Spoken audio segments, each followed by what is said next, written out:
जय हिंद दोस्तों। आज की वीडियो में देखेंगे जो हमारी प्रश्नावली 2A है उसको प्रारंभ करेंगे। ठीक है, इससे पहले जो हमारा पहला पार्ट है जो रियल नंबर्स का है, वास्तविक संख्याओं का है, अगर उसको आपने नहीं देखा है तो उसका प्लेलिस्ट आपको इस वीडियो के डिस्क्रिप्शन में मिल जाएगा, जा करके देख लीजिएगा। चलिए आज का वीडियो हम शुरू करते हैं। तो देखिए प्रश्नावली क्या है, 2A है। ठीक है, और उसका प्रश्न क्या है, किसी बहुपद f(x) के लिए y बराबर f(x) के ग्राफ दिए गए हैं।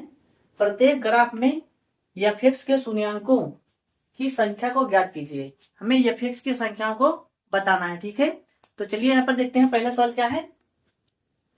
यहाँ पे देखिए ये संख्या x, यहाँ पे क्या है, x लिखा है और यहाँ पे x1 लिखा है। यानी जो ये रेखा है वो क्या है, x और x1 की रेखा है। क्या है, ध्यान से समझिएगा, ये रेखा x और x1 की रेखा है और ये रेखा y और y1 की रेखा है। ठीक है, y और y1 की रेखा है। तो अब हमको कैसे करना है, इसमें हमको x और x1 रेखा को ध्यान देना है, y और y1 रेखा को अभी आपको भूल जाना है। ठीक है, उसका कोई काम इसमें नहीं है। तो y और y1 को रेखा को आपको छोड़ देना है, सिर्फ ध्यान देना x और x1 रेखा को। अब इसमें देखिए जितनी बार x और x1 की रेखा को कटेगा, यानी कि दूसरी रेखा स्पर्श करेगी, उसका शून्याङ्क उतना ही होगा। ठीक है, फिर से बता देता हूं, जो x और x1 की रेखा है वह जितनी बार कटेगा या दूसरी कोई रेखा उसको स्पर्श करेगी उतना उसका शून्याङ्क होगा। तो यहाँ पर देखिए x और x1 की रेखा पर कितनी बार ये रेखा स्पर्श कर रही है। हमें y और y1 को नहीं देखना है, उसको छोड़ देना है, दूसरी संख्या स्पर्श करनी चाहिए। ठीक है, तो देखिए ये रेखा जो है वो कितनी बार गई है, इसको कितनी बार काट रही है। तो आप बोलोगे सर जी एक बार काट रही है। देखिए ऐसे आई एक बार, ऐसे एक बार काटा ना, तो इसका शून्याङ्क कितना हो जाएगा, तो इसका शून्याङ्क हो जाएगा 1, शून्याङ्क बराबर 1। तो ये इसका आंसर हो जाएगा। ठीक है, इस प्रकार से दूसरे में देखेंगे हम। यहाँ देखिए हमको y और y1 से कोई मतलब नहीं है, हमको सिर्फ x और x1 वाली रेखा देखना है। तो आप बताएंगे कि y और y1 को रेखा को छोड़कर x और x1 की रेखा को किसी और रेखा ने टच किया है, स्पर्श किया है। तो आपको सर जी नहीं, x और x1 रेखा सीधी चली आई है, इसको दूसरी रेखाओं ने कोई और टच नहीं किया, इसको स्पर्श नहीं किया है। तो इसका शून्याङ्क क्या होगा, बताइए हमको। इसका शून्याङ्क क्या होगा, x और x1 की रेखा को एक भी बार नहीं काटा गया है, तो बेटा इसका शून्याङ्क हो जाएगा 0। कितना हो जाएगा, 0 हो जाएगा। ये इसका आंसर हो जाएगा। तीसरा प्रश्न क्या है, यहां पर देखेंगे हम। तीसरे प्रश्न में देखिए y और y1 को रेखा से कोई मतलब नहीं, x और x1 की रेखा को देखना है। x और x1 की रेखा को बताइए x को कितनी बार काटा इस रेखा ने। यहां से चलकर इसने यहां पर ऐसे आई, यहां पर एक बार काटा, कितनी बार, एक बार क्रॉस किया है ना। तो इसका शून्याङ्क भी कितना लिखेंगे, इसका शून्याङ्क भी हम लिखेंगे 1। कितना, इसका शून्याङ्क 1, यह हो जाएगा इसका आंसर। ठीक है, तो इस प्रकार से इसका आंसर हो जाएगा। अगला प्रश्न देखिए यहाँ पर, x और x1 की रेखा को, x और x1 को यहां से चली, एक बार काटा, फिर यहां पर 2 बार काटा, तो कितनी बार स्पर्श हुई है, 2 बार। कितनी बार, 2 बार। तो इसका शून्याङ्क कितना हो जाएगा, 2 हो जाएगा। इसका शून्याङ्क 2, इस प्रकार से आंसर हो जाएगा। चलिए पांचवा सवाल देखते हैं। यहाँ पर देखिए कितना है, x और x1 की रेखा है ना, x और x1 की रेखा। तो यहां से चलिए यहाँ पर एक बार, फिर यहां से आके 2 बार, फिर नीचे गई, फिर ऊपर जाके 3 बार। तो कितनी बार, इस 3 बार काटा ना, तो इसका शून्य कितना हो जाएगा, 3 हो जाएगा। एक बार फिर समझिए, x की रेखा को एक बार, 2, 3, तो कितनी बार, 3 बार। तो इसका शून्याङ्क लिखेंगे 3, बराबर 3, इसका आंसर हो जाएगा। समझ में आ रहा है। अगर कोई समस्या होती है तो आप हमको कमेंट कर बता सकते हैं।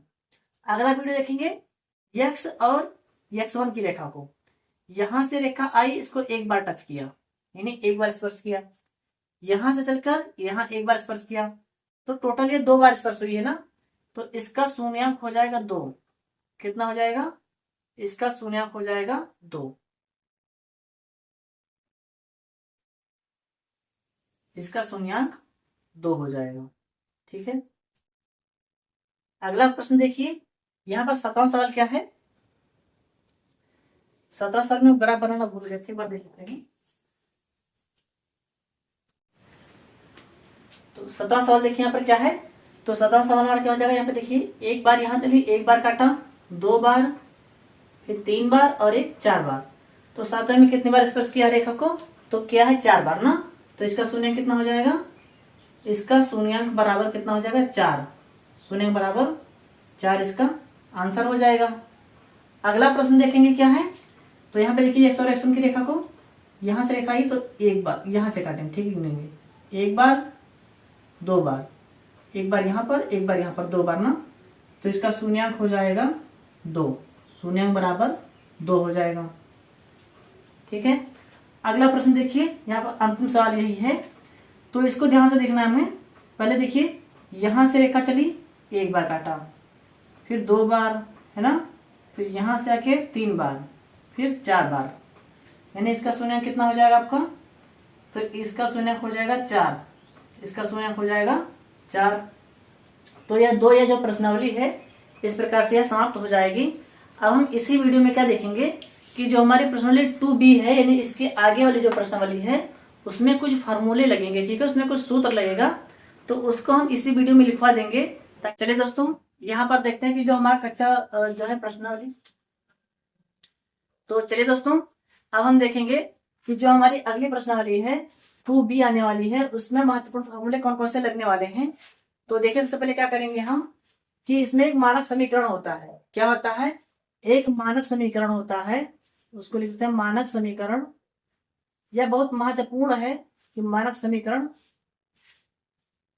यहां लिखेंगे ax² प्लस में bx और प्लस बराबर c बराबर 0, ठीक है, यह होता है आपका मानक समीकरण, जहां पर a b और c कोई अंक होते हैं, क्या होते हैं, a b c कोई अंक होता है, कोई एक गिनती होती है, तो उसको हम यहाँ पर लेते हैं और x² आपका निश्चित है इसमें, ठीक है।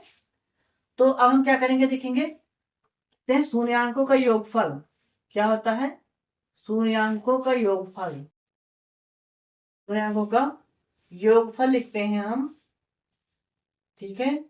तो वो लिखा था आपका माइनस यक्स, क्या लिखा था है, माइनस यक्स का गुणांक, माइनस यक्स का गुणांक, माइनस एक्स का गुणांक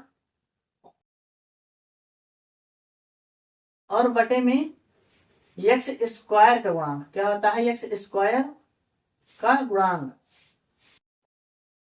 है। तो आप देखोगे यहां पर माइनस लगा है तो बोलोगे जी माइनस लगा दिया। अब x का गुणांक क्या है आपका, x का गुणांक क्या है, b है, x के आगे क्या है, b है, तो यहाँ पर हम b लिख देते हैं, बटे में x² का गुणांक, क्या होता है, x² का गुणांक, तो x² का गुणांक क्या है, ये है, क्या है, देखिए x² का गुणांक क्या है, x के आगे क्या है, ये है, तो यहाँ पर हम इसको ये लिख देते हैं, ठीक है, इस प्रकार से हो जाएगा। फिर आता है हमारा अल्फा प्लस बीटा, चलिए इसको भी छोड़ते हैं, पहले देखते हैं शून्यांकों का गुणनफल, शून्यांकों का गुणनफल, शून्यांकों का क्या हो जाएगा, गुणनफल हो जाएगा। तो उसको हम किस प्रकार से लिखते हैं, जो शून्यांकों का गुणनफल लिखेंगे वह होता है अचर पद, क्या होता है, अचर पद, बटे में क्या हो जाएगा, x² का गुणांक, x² का गुणांक हो जाएगा, ठीक है, x² का गुणांक। तो अचर पद इसमें आपका क्या होता है, मैंने बोला है कि अंक होता है ना, निश्चित अंक होता है, तो निश्चित एक अचर पद होता है, जैसे गिनती को, जैसे 1 से लेकर के 10 20 50 100 तक को भी है, तो वो अचर पद है, क्या है वो, अचर पद है। तो अचर पद के यहाँ पे c है ना, तो यहाँ पे c लिख देंगे, बटे में x² का गुणांक, तो x² क्या है, ये है ना, तो यहाँ पर हम a लिख देते हैं। तो इस प्रकार से आपका फार्मूला बन जाता है, शून्यांकों का योगफल बराबर -b बटा ये और शून्यांकों का गुणनफल बराबर c बटा ये फार्मूला आपका बन गया है।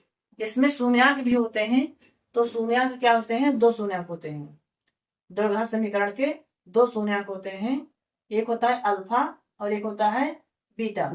तो इसका आगे काम लगेगा आपको जब आप सवाल लगाओगे, ठीक है। तो इसमें से आपका 2 फार्मूले यही है, इसको आप याद कर लो, आगे आने वाले प्रश्नावली में यह फार्मूला बहुत काम आने वाले हैं, ठीक है। और एक जो मानक समीकरण है इसी के साथ हमको तुलना करनी होती है, ठीक है दोस्तों, इसको आप याद कर लीजिएगा अपनी नोटबुक में लिख करके, फिर जब हम अगली प्रश्नावली पढ़ेंगे तो उसमें आपसे इसको पूछेंगे, ठीक है। कि बताइए अब इसका फॉर्मूला क्या होगा।